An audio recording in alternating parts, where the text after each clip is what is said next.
4 типа емоционални изнудвачи. Лалели си, зюмбюли си. Само да вметна, че всички ние ползваме понякога част или всичките тези начини да манипулираме. Въпросът отново е в дозата. Първият тип, наказващият. Как го правят те? Как манипулират? Чрез мълчание, чрез цупене. Вие им говорите, те ви подминават тенденциозно като малка гара. Как се справяме с тях? Предлагаме им да седнем и да поговорим като зрели хора, след като оставят детинското си поведение, което не е градивно. Ако не стане, си спомняме хубавата поговорка "Сърдит Петко, празна му торбата". Займете се с задачите си и си живейте живота.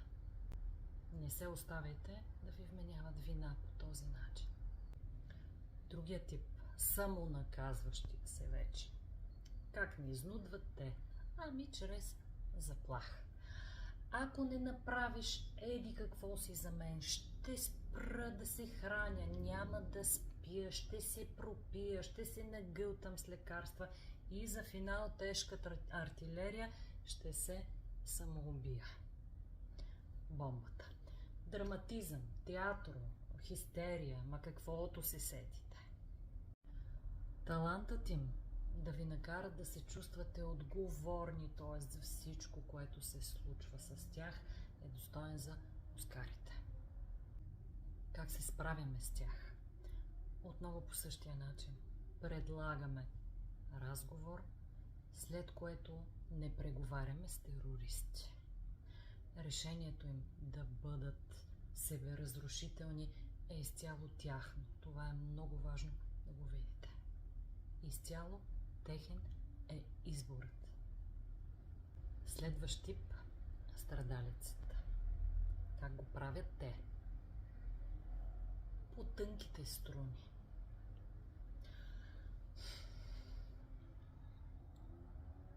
Какво ти е? Нищо ми няма.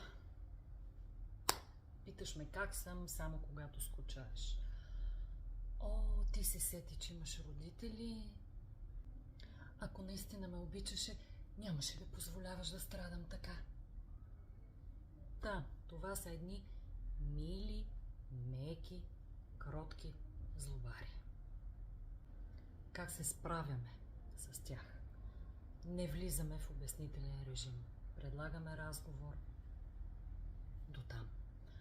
Когато някой иска нещо или чувства нещо, трябва да си каже. Обясняваме им, че ние не сме врачки. Този тип страдалецът и следващия, който ще спомена след малко, чудесно, мило и кротко го играят жертвите. Те са така наречените пасивни манипулатори. И четвъртия тип, това е измъчващият с неосъществени обещания. Как го прави той?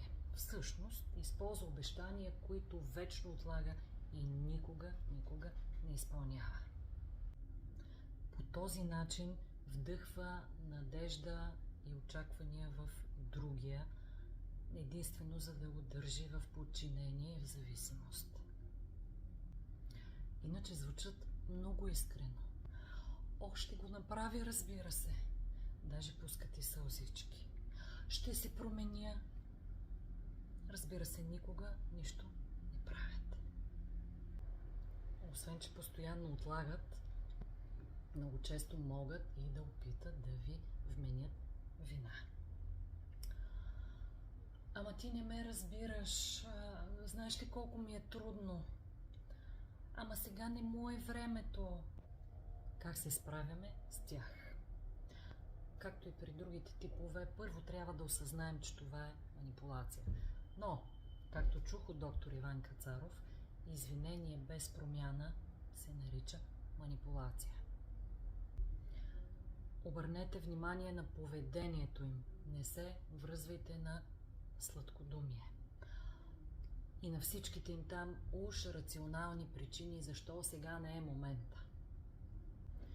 Изградете ясни граници. Кажете ясно и точно и конкретно какво очаквате, без излишен драматизъм, защото те от това се хранят, и ги уведомете какво ще направите, ако обещанието не бъде изпълнено.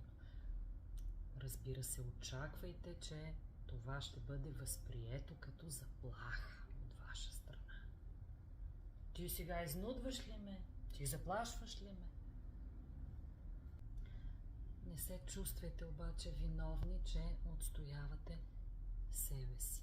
Да, ние не можем да променим другите, но можем да променим себе си, така че последният начин за справяне с този тип манипулация е просто да спрете да очаквате и ясно да преосмислите вашето бъдеще с този човек.